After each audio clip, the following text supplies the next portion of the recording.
I'm not one to make wait, Doctor. I've patients to attend.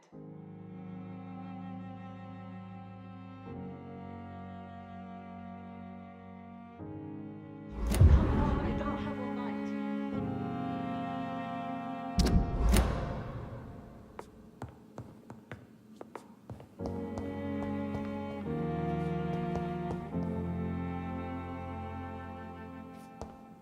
Hurry now, Doctor. It's freezing here.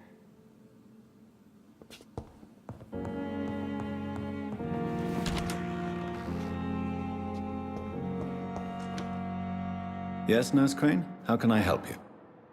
I'm so sorry. I know Dr. Swansea wanted you to rest, but we have somewhat of a crisis. A crisis, you say? Our supply of antiseptics is nearly depleted. I was hoping there was another box up here, but...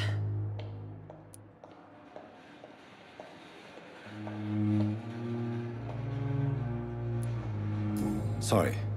There's nothing here.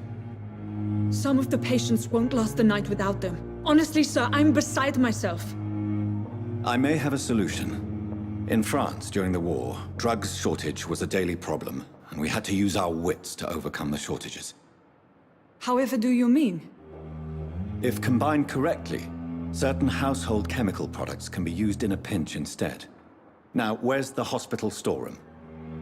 The storeroom? Fat chance. This is the Pembroke, and space is luxury we don't have. Everything used to be stored in the old morgue.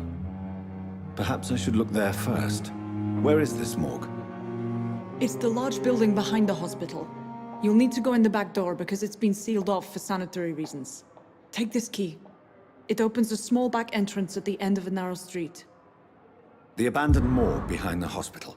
A small door at the end of a narrow street. On my way then. Thank you, nurse. Yes, Doctor?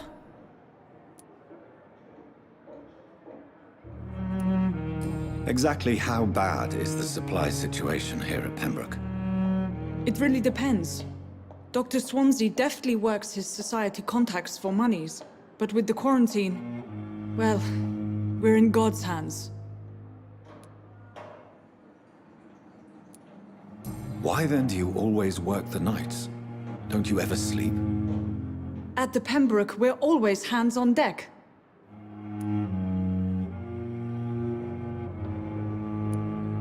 Lack of sleep and the medical profession always ends in disaster. I've witnessed many a colleague succumb to stimulants to fight exhaustion.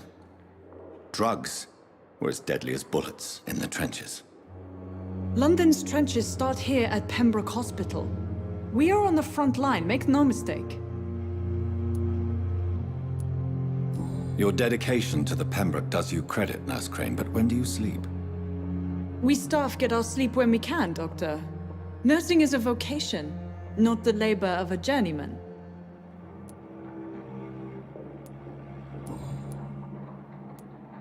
Please, could you point me in the direction of the morgue again? It's the large boarded-up building behind the hospital. You can't miss it. The key I gave you will open the small back door to it. That's all for now, Nurse Crane, thank you.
Not now.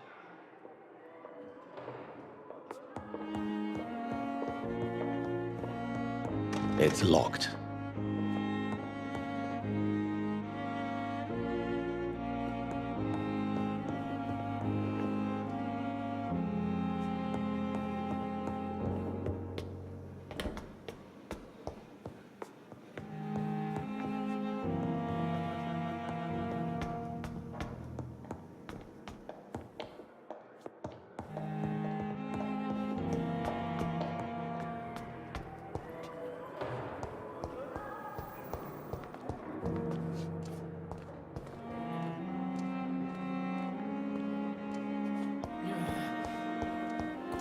I wish I could be sick again. Feel my blood boil with the fever. Here again.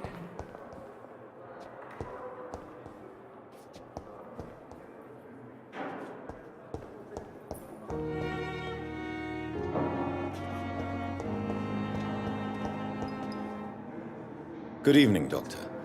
I believe we're going to be working together. Dr. Reed. Dr. Swansea informed us of your arrival, but I could not dare to believe we'd have such good fortune. Such an honor, sir. Thank you. And you are? I am Thoreau Strickland, Dr. Thoreau Strickland. I'm a great admirer of your work, Dr. Reed.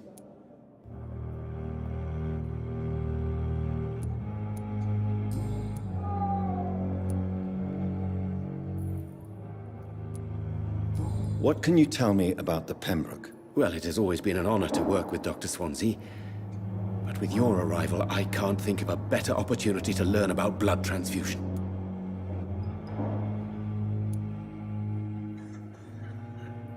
Do you need help with anything in particular? Well, yes, maybe. I'm waiting for a batch of products I ordered for my personal research, yet my supplier seems to have vanished. Do you want me to play the errand boy for you? Oh no, Dr. Reed. But if you went personally to his shop, what with your reputation and all, he wouldn't dare to refuse the products I need. I see. Well, give me the address, for I may pass by if I have time.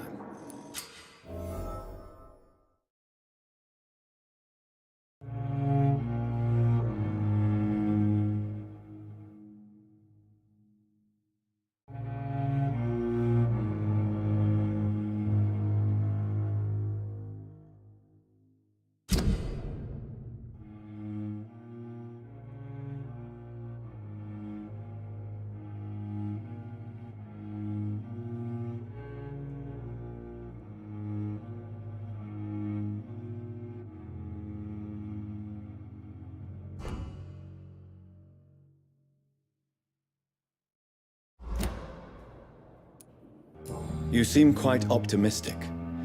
It's a rare and precious attitude in these difficult times. I'm convinced that this epidemic is a test of endurance and dedication for us men of science. Questions remain about our capacity to resolve the situation.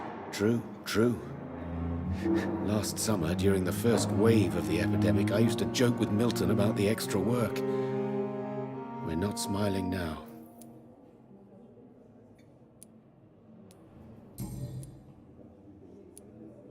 Please, could you tell me something about yourself? I'm a great admirer of your work concerning blood transfusion, Dr. Reed. I run my own experiments. I'm convinced it's the future.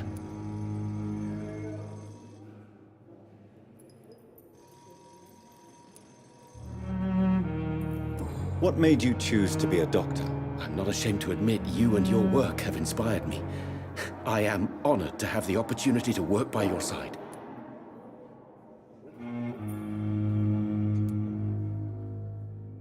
It's always a pleasure to share scientific and medical knowledge with someone eager to learn. I'll be glad to help you if I can. This epidemic may be the century's most terrible disaster, but I'm convinced that we, as doctors, are the only ones able to defeat it. I based my technique on my mentor's research. He helped me perfect my method. What is yours? I'd rather not talk about it. For now, it's just theories and first approach. My process is purely experimental and unsuccessful. As long as you're cautious and methodical, you may remain empty-handed, but you won't fail.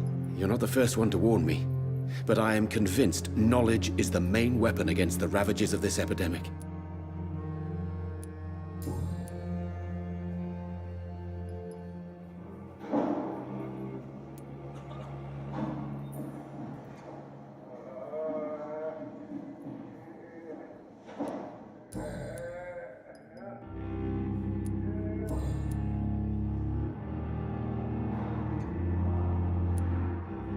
Tell me more about your willingness to experiment with new medical techniques. Harvey Fiddick is a patient suffering from a severe injury that could cripple him if not treated correctly.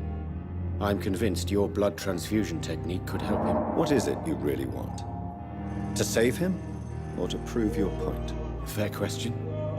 I want nothing but to save my patient, Dr. Reed. Especially since I know Mr. Fiddick's story.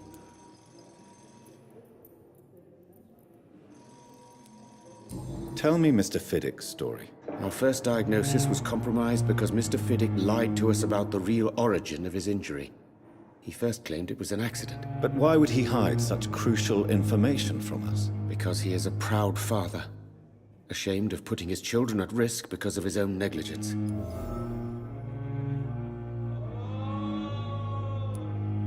This personal involvement could also appear to be a lack of impartiality. You must know that a good surgeon must remain neutral. I agree. But that does not excuse Dr. Ackroyd's behavior, a man who did not even take time to converse with his patient. Do you think keeping his distance was a mistake? All I know is that I'm taking care of human beings, with desires, hopes, and fears. Not some biological machine comprised of blood, bones, and flesh.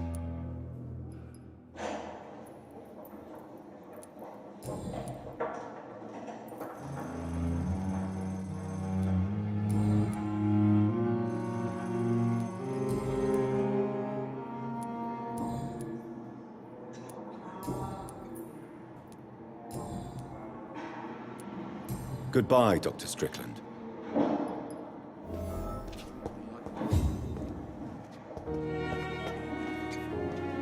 Good evening, sir. I'm Dr. Reed.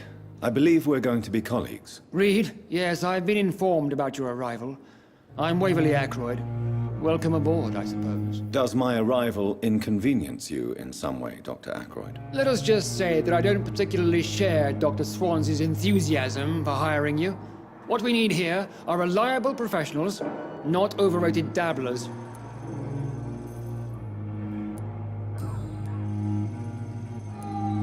If you have a problem with me, Dr. Ackroyd, please feel free to tell me. Dr. Swansea has imposed your presence on this hospital without asking anyone's advice. The benefit of his position. But I don't agree with it. I know we've never met before, but I believe this hospital could use all the help it can get. You will agree with that, I'm sure. Oh, but I have heard about you, Dr. Reed. Of course, you can't say the same about me, since I have not wasted my time courting the press.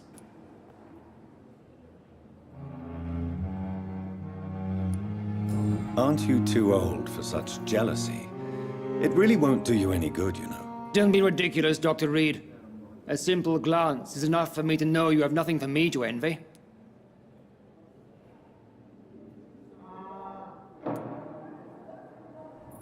Tell me, Waverly, what do you think of Dr. Strickland's enthusiasm for his experimental research? Strickland is playing with his patients' lives for pride and glory. Now that, sir, is unethical. Are you thinking about something in particular? Harvey Fiddick needs delicate surgery. I believe we should stick to the usual procedure, but my young colleague obviously disagrees.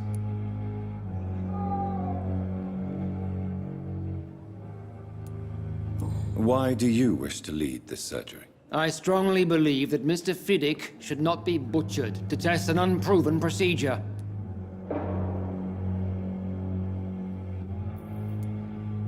I really hope you're right about this, Dr. Ackroyd. I'm trusting your judgment on this. I'm not the kind of man who runs away from his responsibilities, Dr. Reed. There is no need for you to be looking over my shoulder. And are you not afraid that your rivalry with Strickland may be blinding you? Rivalry? I guess you could call it that. but I will never be childish enough to let my personal feelings affect my judgment.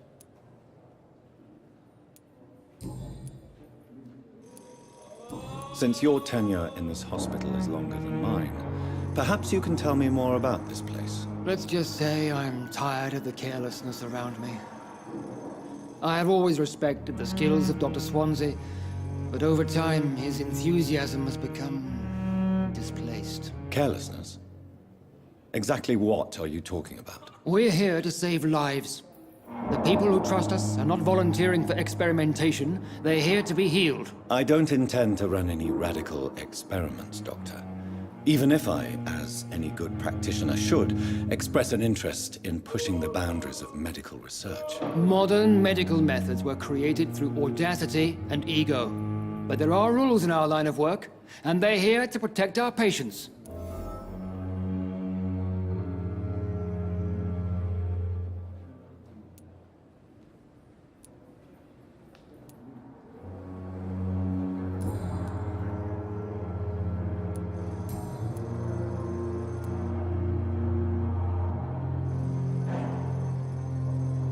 I don't know what you've heard about me, but I have already proved my value as a practitioner. I don't question your skills, Dr. Reed, but your motive. Is it money, fame, or are you truly dedicated? And what exactly is that supposed to mean? I served in the war just like you. But unlike you, I did not use the wounded to play the modern sorcerer. Be careful what you insinuate, Dr. Ackroyd. I only want you to admit you used those men to improve your theories.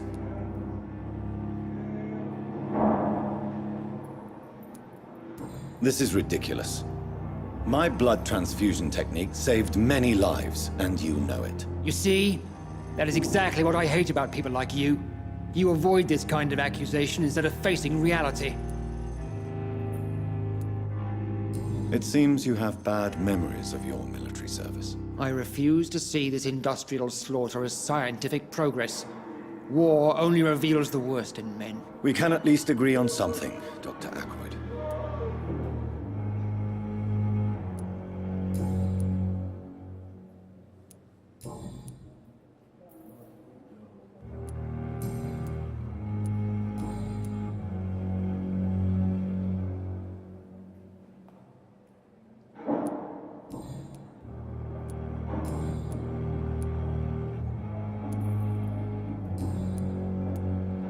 Thank you for your time.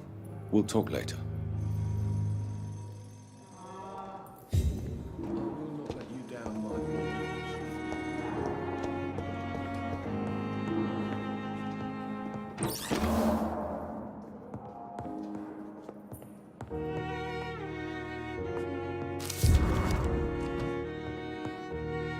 My sweet girl reads me like a book. Good evening, sir. I'm Dr. Reed. May I help you? I don't know if a third opinion is needed. Your colleagues are already arguing about my condition. I see. Would you mind telling me more about your situation? I'm Harvey Fiddick. All I want is to get me bloody arm fixed properly.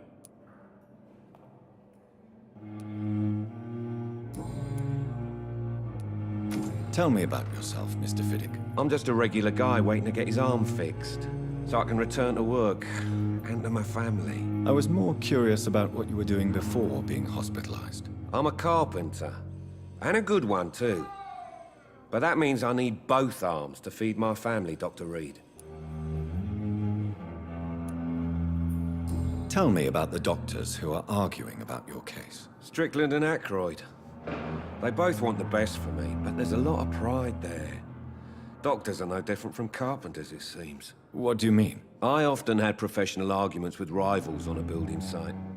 Difference is I disagreed about wooden nails, not flesh and bones. Are you satisfied with your treatment here? Well, it's clear that I've chosen a bad time to be injured. Forgive my bluntness, but you seem overwhelmed by cases of the flu. I won't lie to you about it. I'm afraid we are. Are you sure you don't want to operate yourself, Dr. Reed? I have the feeling you're very capable. And your colleagues seem to think so too. In other circumstances, you would be right. But for now, I don't think I can take on the responsibility. My apologies.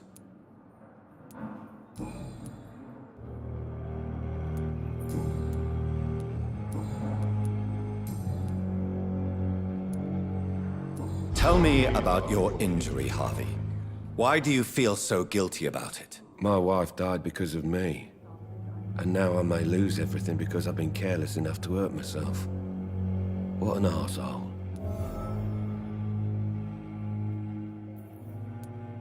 How could your job be responsible for your wife's death? I was working a double. She went out to bring me a hot meal and got caught in a German bomb raid. You can't hold yourself responsible for your injury, Mr. Fiddick. Unless you tried to hurt yourself. Of course I didn't hurt myself. But I can't work until my arm is fixed. My children need to eat, Doctor.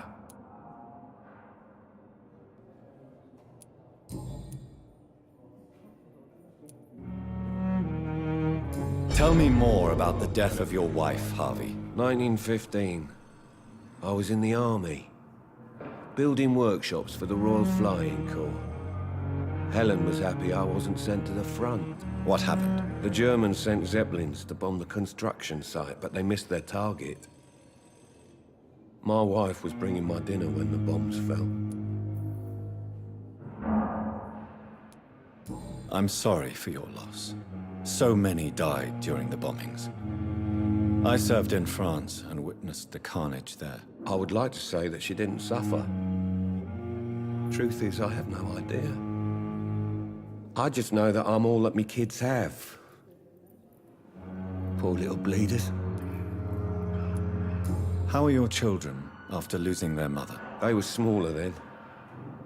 The only good thing about this is my Helen didn't bring them with her that night.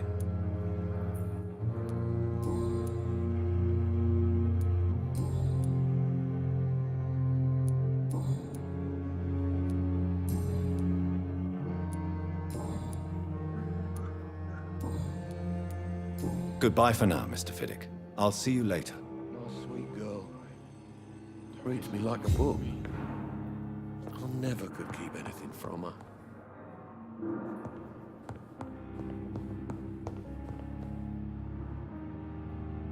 Good evening, madam. Can I help you? It's my son who needs you, sir. I'm Dr. Jonathan Reed. How can I help your son? I'm Beatrice Goswick, mother of Mortimer Goswick. Could you check on him, please, Dr. Reed? I've heard much of your talents as a physician. What can you tell me about yourself, Mrs. Goswick? Not much to say. Just take care of my Mortimer and I'll cover all the expenses. That's all that matters. Are you really that rich? Most of the patients here are of a more humble origin, if I may say so. Yes, thanks to my husband. May he rest in peace. I can cover any needed medical expenses. May I ask if you have an occupation, Mrs. Goswick? I'm a teacher by profession. I teach young women who are more ambitious about their futures than their families.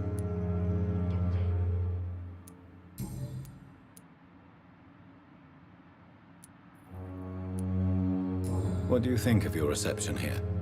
Any complaints? I have had the uttermost reservations about this hospital since we arrived. But we had no other choice, considering the state of emergency. Is there something in particular that's bothering you? Some of the staff were not especially welcoming. I suspect they're not accustomed to dealing with patients of such social standing. Tell me more about your arrival at the Pembroke Hospital. What gave you such a bad first impression? The ambulance driver was quite rude, for a start. And that nurse, Miss Hawkins, seems to have quite a dubious attitude. What do you mean? She managed to secure a bed for my son despite the epidemic. It was a relief, but it wasn't cheap.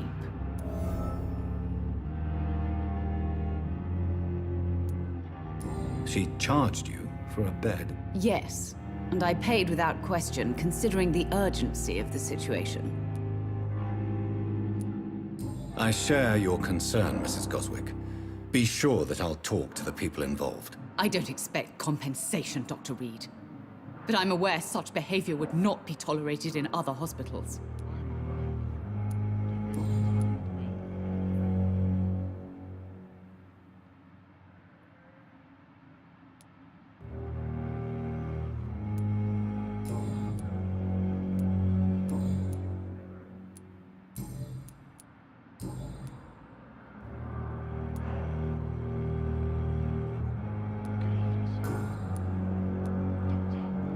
Goodbye, Mrs. Goswick. Good evening. I'm Dr. Reed. Can I help at all? No, Really? Why are you here, then? I don't want to talk. My throat hurts too much. I suppose that this pain is the reason you're here. Is someone taking care of you? Yes. And no. Could you at least tell me your name, sir? Mortimer.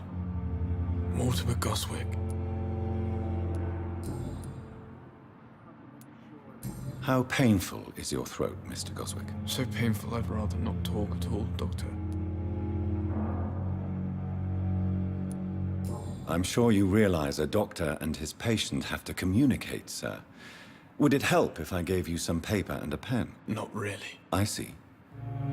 Then maybe it's not just your throat that hurts, Mr. Goswick. Perhaps your sore throat is just the consequence of something more hurtful. Yes, maybe. But I don't want to talk or even write about it now.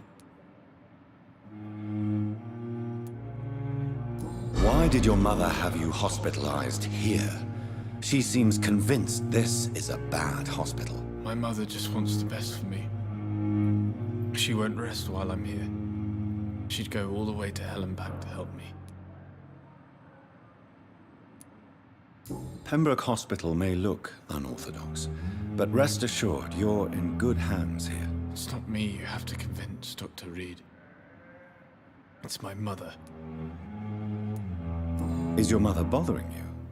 As your doctor, I can ask her to leave you alone if you would prefer. That's tempting, Doctor. But you have no idea what my mother is capable of. She would tie herself to my bed if you asked her to leave.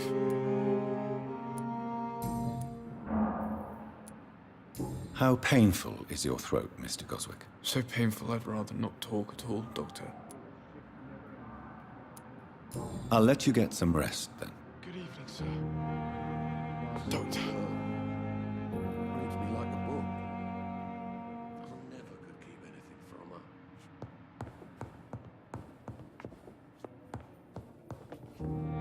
her. Good evening, Dr. Strickland. And good evening to you, Dr. Reed. Can I be of any help?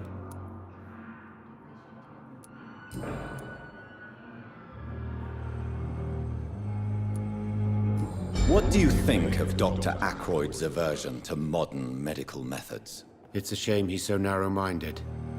Dr. Swansea taught me that science is about exploring uncharted territory. I'm convinced that's true. With the influenza and all that's going on, you should put your differences aside, don't you think? Why is it so difficult to work together? I believe that if Dr. Ackroyd had been the one to discover the transfusion process, he would be the first to recommend its use. So you believe it's just a question of jealousy and pride? Dr. Ackroyd is as proud as he is blinded by his obsolete concept of medical science.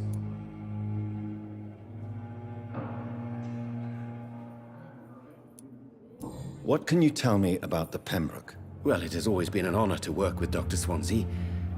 But with your arrival, I can't think of a better opportunity to learn about blood transfusion.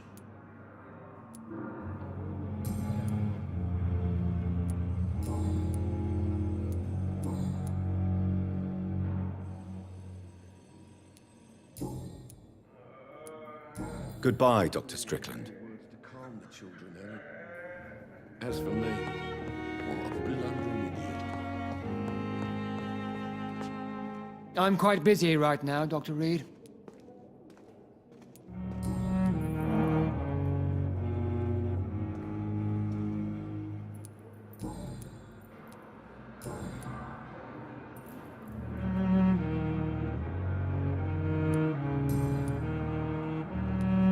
Thank you for your time. We'll talk later.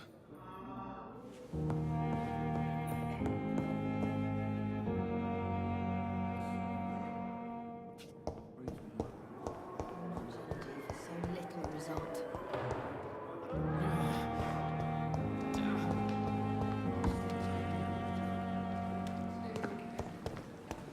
Another night.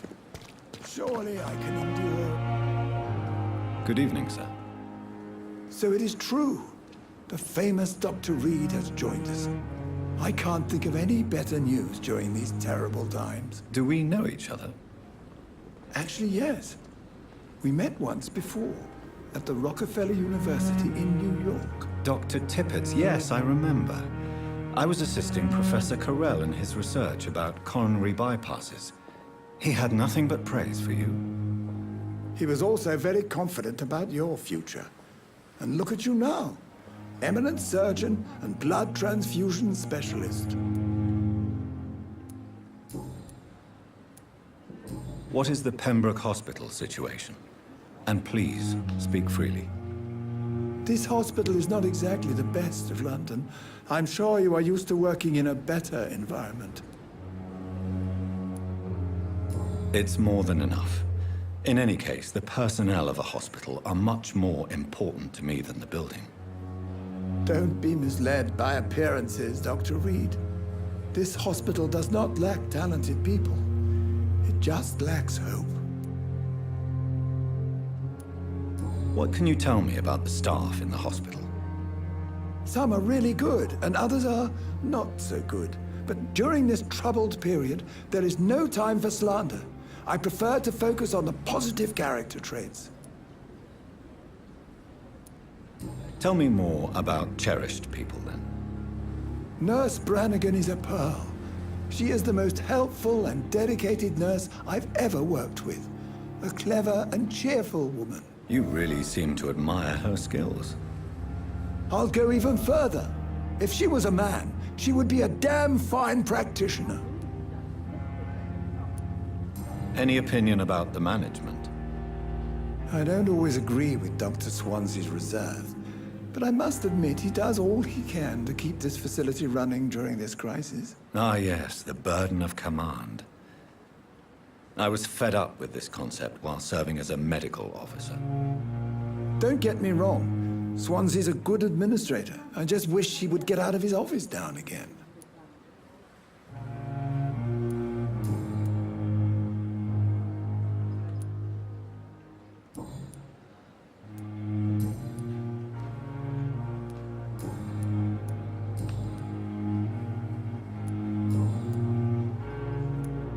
Goodbye, Dr. Tippett.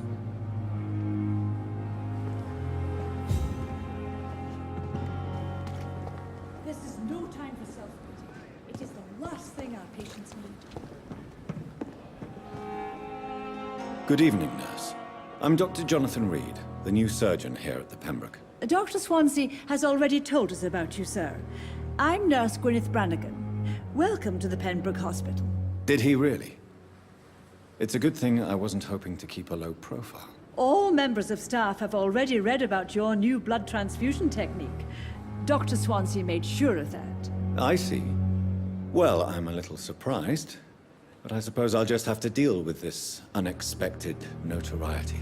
You must know, blood transfusions are Dr. Swansea's primary subject of research. He is convinced it is the future. How are things here? Not good, to say the least. We're struggling against an invisible enemy, more lethal than any bullet from a gun. It's hard, Doctor.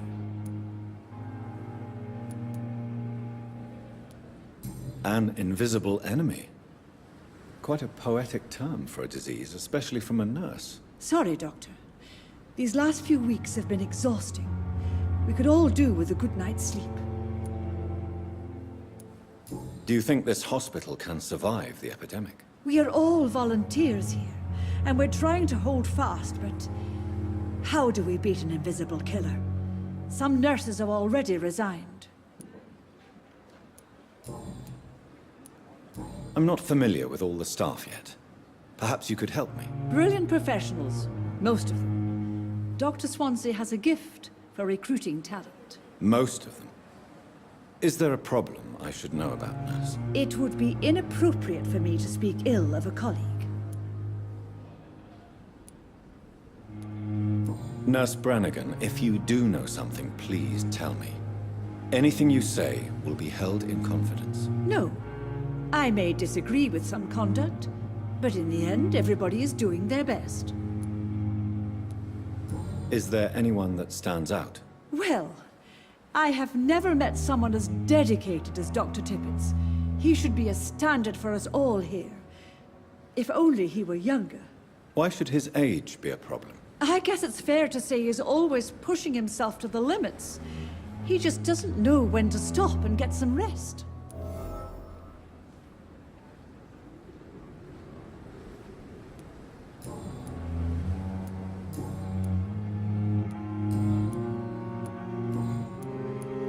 Goodbye, nurse. Call me if you need assistance.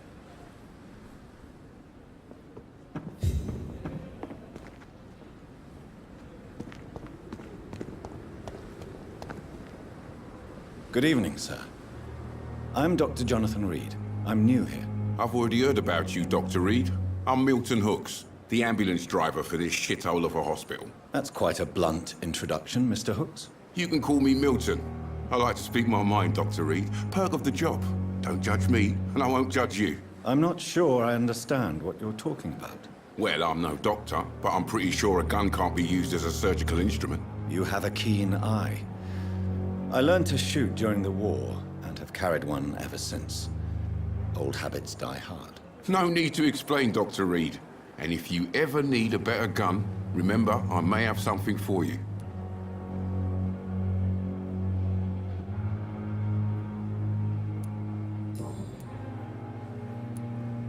How is the situation around here? You want to hear the situation is all right? It's fucking awful. We lack everything, and it's getting worse every day. Are you really smuggling weapons through the hospital? And why not? I've already been attacked by patients, you know. And by gang members willing to steal my money. But you're not defending yourself. You're selling guns to civilians. You keep people alive your own way, Doctor. I offer them another way to protect their health. So what do you do exactly in this hospital? Apart from smuggling guns, I mean. I've been an ambulance driver since... too long, I guess. I'll bring sick people here night and day. It's a dirty job, but I get it done. Most of the time.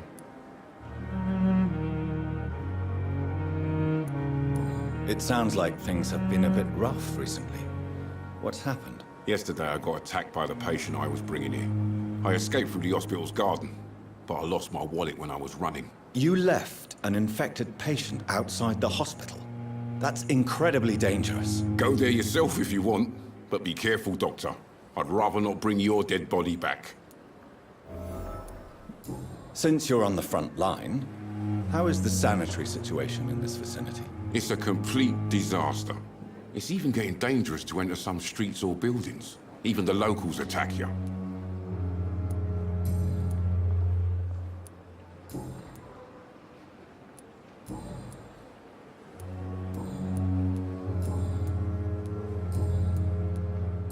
I'd like to see your goods. Wise choice, Dr. Reed. A reliable gun is what everybody needs these days.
I cannot enter.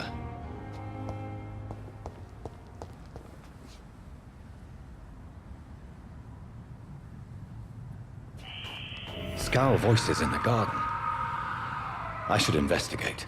If they were to find somebody.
It's locked.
Behavior is similar to the infected William Bishop.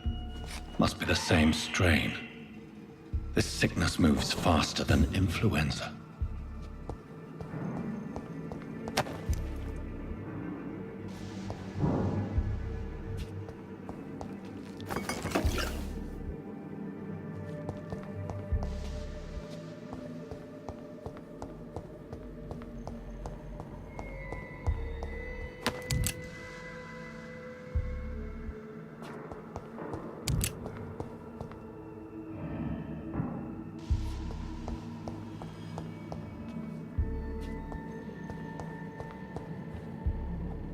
It's locked, all right.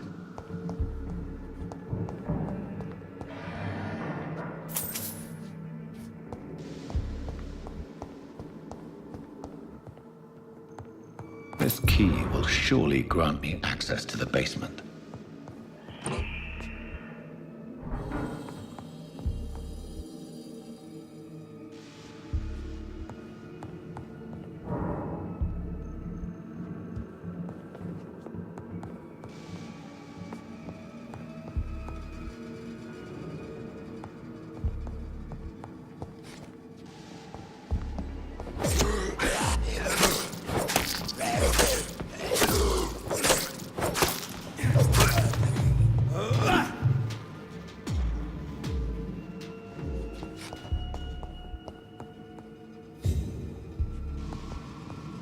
Balls of Mars, fortifiers. As popular as they are ineffective. But they do contain iron tartrate, and that might prove itself useful.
These skulls feed from corpses and the husks of animals.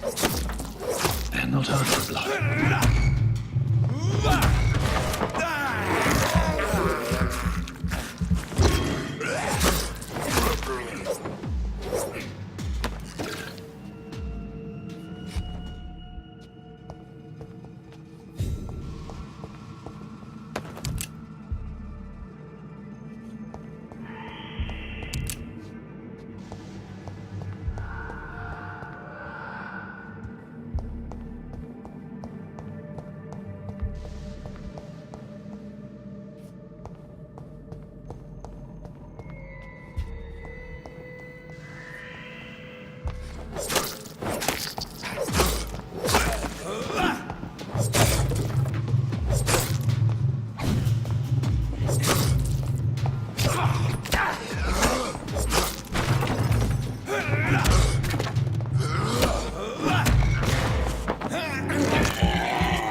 It's locked, all right.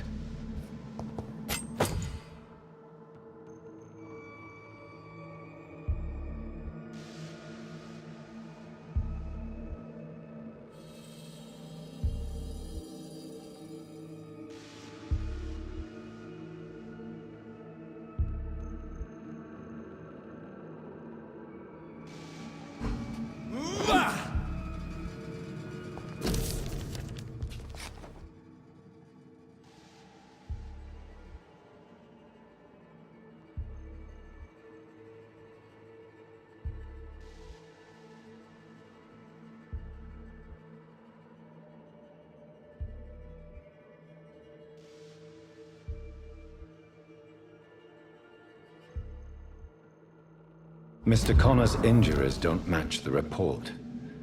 I'd better look into this. It's locked, all right.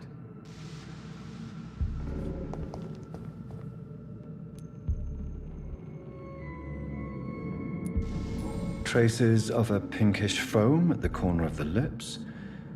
Some sort of drug overdose, perhaps? Multiple abrasions and scarring on the arms and legs. Old and distinctive injuries of a sailor or a fisherman. The chest was originally opened to perform the operation. The sutures are clean, but the chest has been reopened. A puncture over the left lung, possibly a chest tube insertion. Not the cleanest work, but I think it was successful.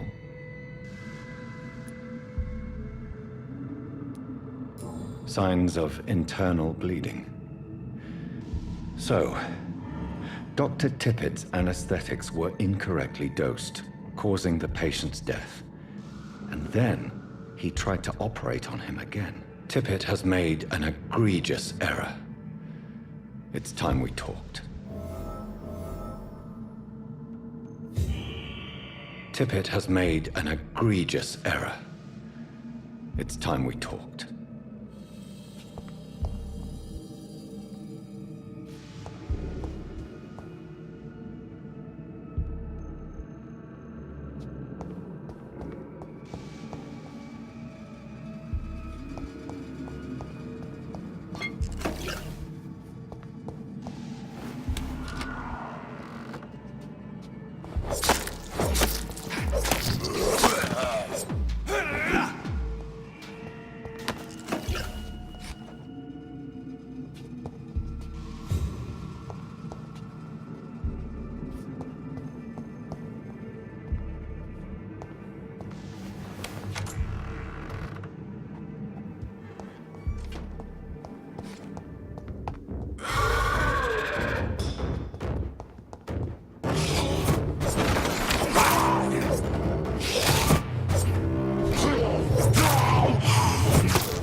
It's locked.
The flower's dying. It needs water.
Skals can be so ferocious.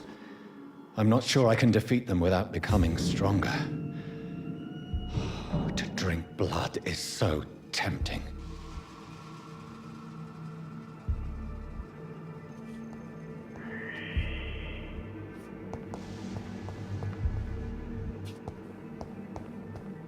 Sodium hypochlorite. Dangerous to administer, but efficient in the proper dosage.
Tippett has made an egregious error. It's time we talked.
Has lost its effect on me, but the suffering continues.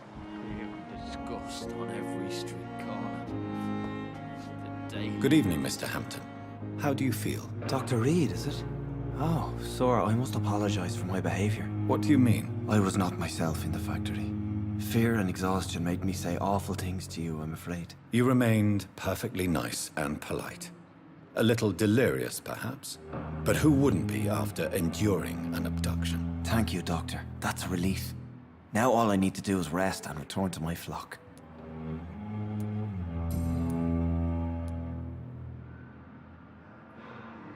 How did you end up in William Bishop's den? I had received alarming news about his recent behavior. I went to his place and he refused to let me go. Why did he abduct you? William was an alcoholic. His addiction suddenly changed to blood. I don't know why. Just like a patient I met here. This Miss Hawcroft. You dared to enter this awful place alone. You're a hero, Mr. Hampton. Or a fool. I'm just a man trying to help his friends, Dr. Reed. William Bishop was a conflicted soul, searching for light.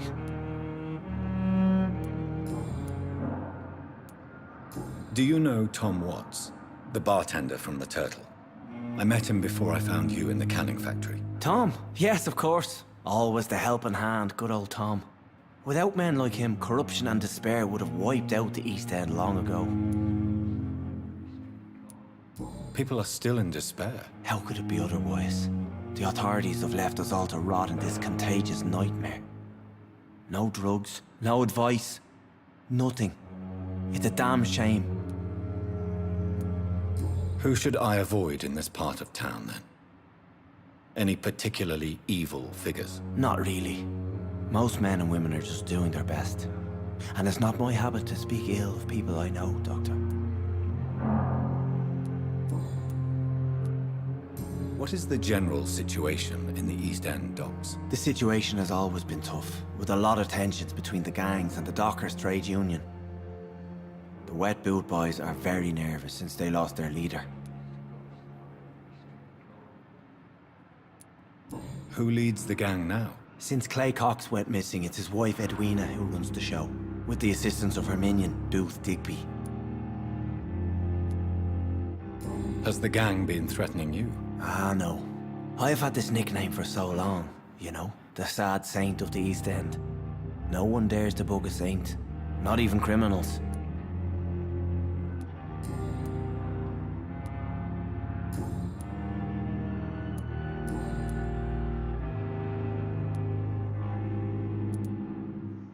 How do you feel, Mr. Hampton? Medically speaking, I mean. I feel exhausted. Beyond exhaustion, actually.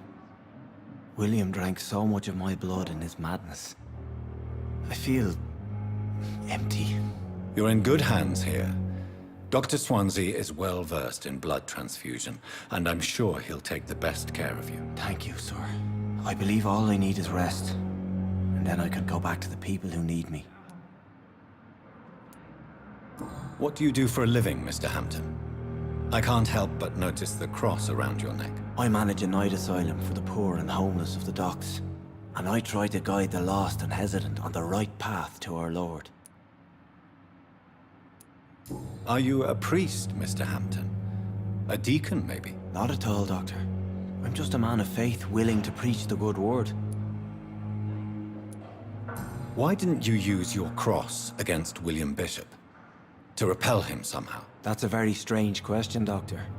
A cross is no magical token, if that's what you were trying to say. Not mine, anyway.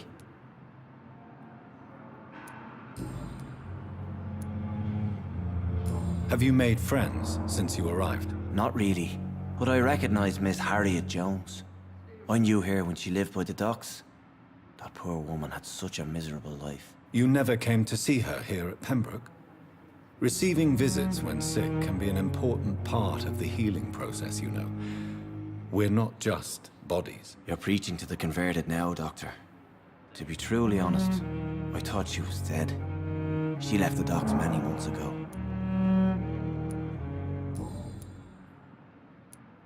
Goodbye, Mr. Hampton. We'll talk again later.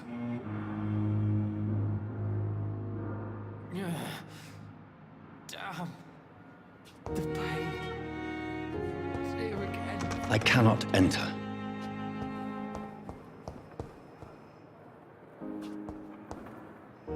Good evening, sir. Can I help you? Unless you're here to fix my face. No. I don't think you can help me. I'm Dr. Reed. I've recently taken the position of head surgeon here. War injuries, am I right? You guessed right, Doctor. German shell took my pretty little mug right off. But they still call me Thomas Elwood. How is your stay with us, Mr. Elwood? Oh, it's bliss. I just escaped death in the trenches to be surrounded again by the moans of the dying. Can I ask you precisely why you're a patient here? It's the pain, sir. The drugs don't work. It just hurts under the scars, if you get my drift. Can I do anything for your pain? Nurses gave me a bunch of pills. No effect. Told you. It's like the flames are under my skin, burning away. Who is treating you? Is someone in particular looking after your case? Nobody since the old and tired doctor spoke to me. Started to think I was forgotten about. Wouldn't blame you. You don't seem worried by that. My face hurts so much more when I smile or cry. I've learned it's easier not to speak. But be assured I'm smiling inside.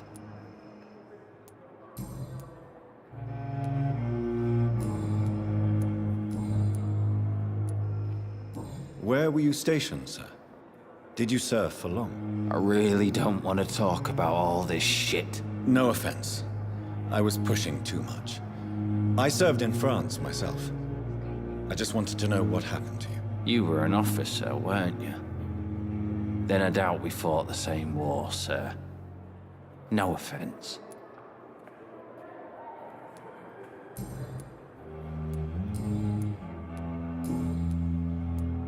Goodbye for now, Mr. Elwood.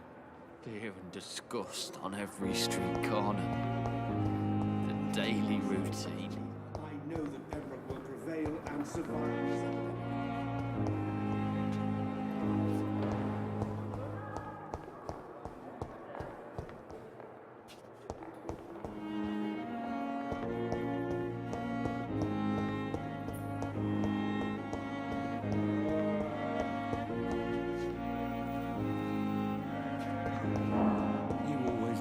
To calm the children, Ellen. As for me... Finally, you've returned, Doctor.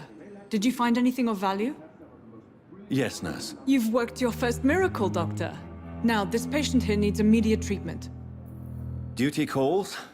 When the storm has passed, I'll show you how to mix the remedy yourself with the same basic ingredients. Many thanks, Doctor. When you've finished, you ought to report to Dr. Swansea in his office. He's been looking for you. Seemed pressing.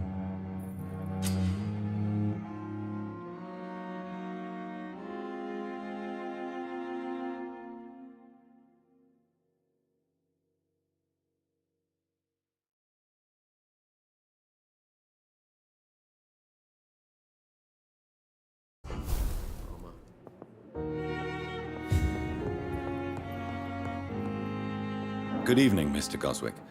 How are you? I'm okay.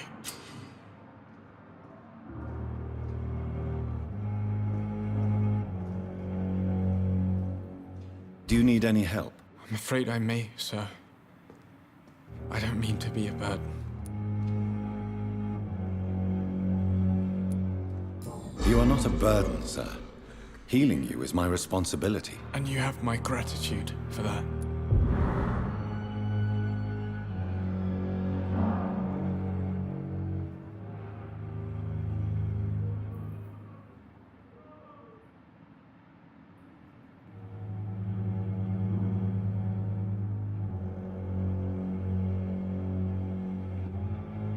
Do you need any help? Thank you, Dr. Reed, but you've done enough already.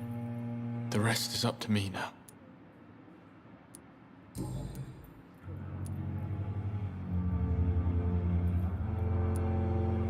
How painful is your throat, Mr. Goswick? So painful I'd rather not talk at all, Doctor.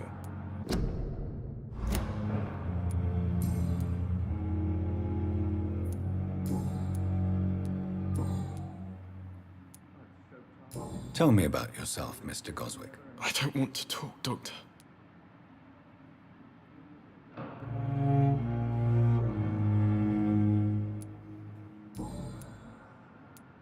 I have to go now, sir.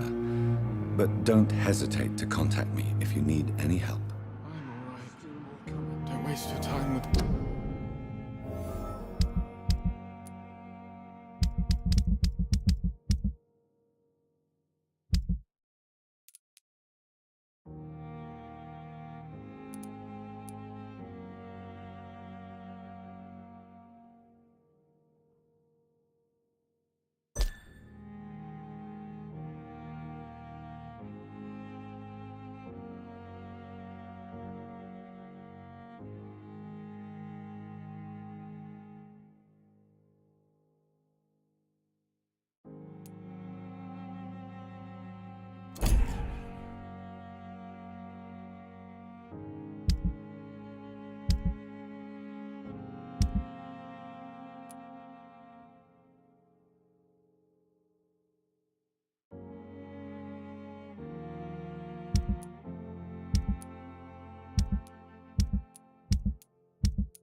My sweet girl. Reads me like a book. I never could keep anything from her.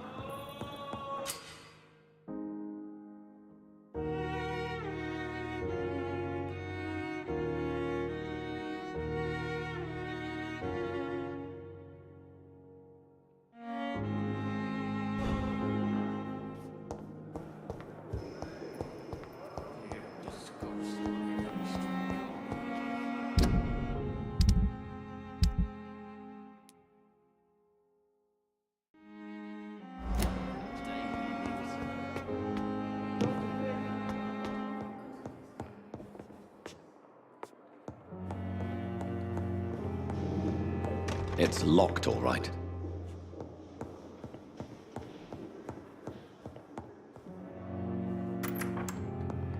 Please, Jonathan, come in. Fascinating, is it not? In the last decade, so many mysteries have been brought to light with our microscopes. The human body, biology's penultimate frontier. The more we explore its boundaries, the less we're able to trace a clear line between life and death. You, my friend, have a foot in both countries. The view must be vertiginous. It's at least as vertiginous as chatting about vampires with you, I would say. This must be all so new to you. This area of town, the hospital, a brand new life. How stimulating it must be. I wish I could share your enthusiasm, Dr. Swansea, but my condition defies scientific categorization. Undead? Unalive? Immortality defies logic. I cannot express my thrill at this serendipitous turn of events. The world's most eminent specialist in blood transfusions, a vampire. One might say a gift from heaven. It may seem strange, but your words have brought me some comfort here. Forgive me. I've been an admirer of your work for a long time, and now you are so much more than a brilliant physician. And please, call me Edgar.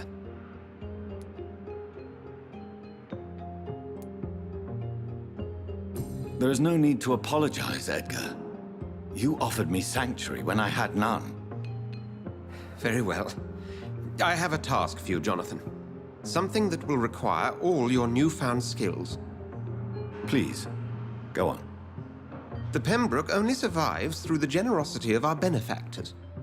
Unfortunately, our main donor has found herself in a bit of a bind. Now, if you could help her out... A spokesman or politician is what you need. That's not my calling. And until I come to understand what has happened to me, I require discretion.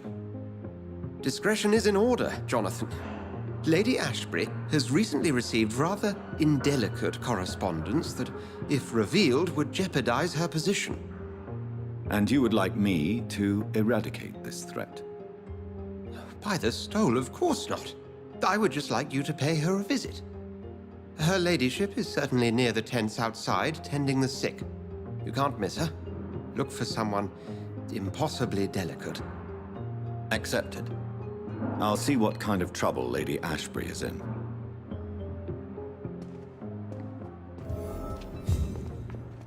Do you need something, Jonathan? I have just a few questions. Then ask away. I'm at your service, Doctor.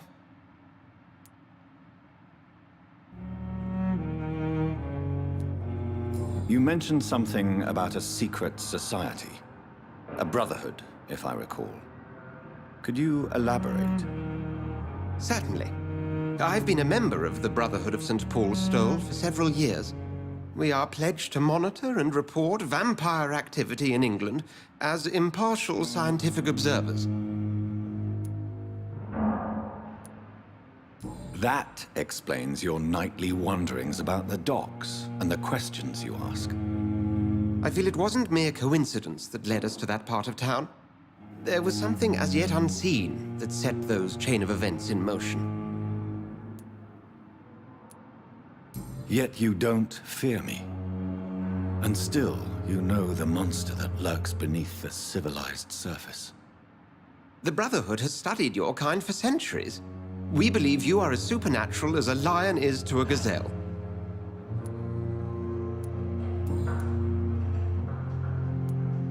The man we pursued and slew in the canning factory, William Bishop, I believe, was he a vampire? He was a Skald, technically speaking. The debate rages as to their classification. Some think them a subspecies of vampire, others something else. How do Skalds come into existence? The name means slave. The etymology may indicate that they are a lesser species of vampire. From what I know, vampires tend to despise them. Just for clarity, what differences are there between myself and a Skald? A Skald is easier to eliminate, Jonathan, even if they remain formidable foes for the unprepared. Vampires... Now, vampires exist beyond the mortal realm.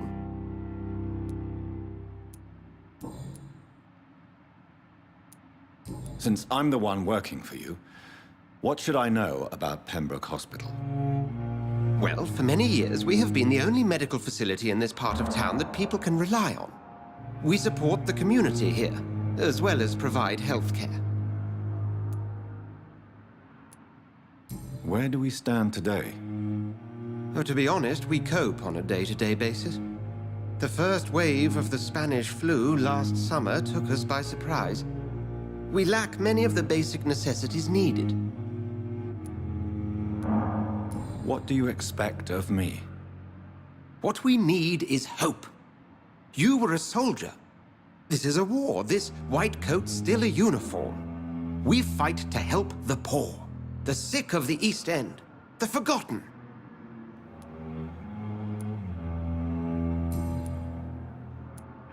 Since you seem quite the expert on vampires, what could you tell me about my condition and how it came about? As men of science, our first step is always to start with what we know. Forget the myths, the hackneyed scrawlings, and the penny dreadfuls. They do not scratch the surface of the truth you now find yourself in.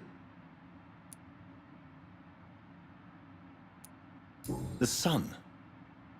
The morning following my transformation. Its rays burned me. There was pain, smoke, and my skin blackened. You will find there is very little that can kill a vampire, my friend. You have been offered relative immortality. The sun will most certainly hurt you, leaving you weakened and damaged, but it will not destroy you. Must I take a life to live? You are a vampire. You feed, and blood is the sole sustenance that can sustain your immortal frame. And only a living creature contains the nourishment you require.